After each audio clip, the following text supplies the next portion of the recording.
ఇంకా 10 లక్షలు ఇప్పటికే అమల్లోకి వచ్చినాయి.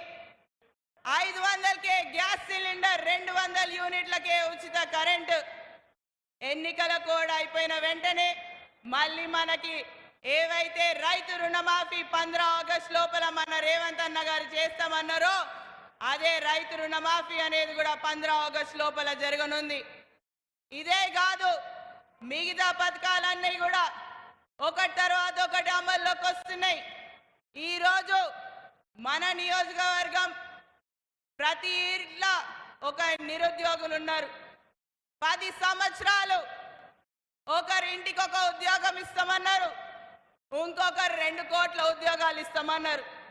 ఈరోజు మనకైతే ఒక్క ఉద్యోగం రాలేదు. కానీ మన ముఖ్యమంత్రి రేవంత్ అన్న మనకి ఇప్పటికే 30,000 ఉద్యోగాలు కూడా కల్పించడం జరిగింది.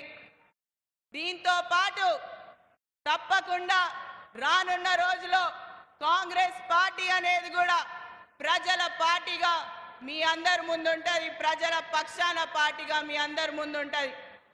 మీ అందరినీ నేను ఇక్కడ ఈ వేదిక మీద నుంచి కోరేది ఒకటే, 13వ తారీఖున జరగబోయే ఎన్నికల్లో మా వంశన్న నీ భారీ మెజారిటీతో గెలిపించాలి.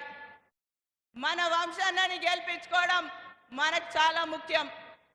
ఇప్పటికే ప్రతి ఒక్కరు అంటున్నారు కాంగ్రెస్ పార్టీ మీద వేలు చూపిస్తున్నారు, మన ముఖ్యమంత్రి మీద వేలు చూపిస్తున్నారు.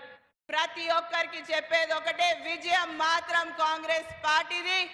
10 సంవత్సరాల నుంచి ఒక్క లెక్క ఉండుంటే ఇప్పటి నుంచి మొదలయ్యేది ఇంకో లెక్క అనేది కూడా మీ అందరికీ కూడా తెలియజేస్తూ, రానున్న ఎన్నికల్లో మీరందరూ కూడా హస్తం గుర్తుకు ఓటేసి భారీ మెజారిటీతో వంశన్నని గెలిపించాలనేది కోరుకుంటూ ఈ అవకాశం ఇచ్చిన పెద్దలందరికీ కూడా ధన్యవాదాలు తెలుపుకుంటూ సెలవు తీసుకుంటున్నా. జై కాంగ్రెస్, జై కాంగ్రెస్.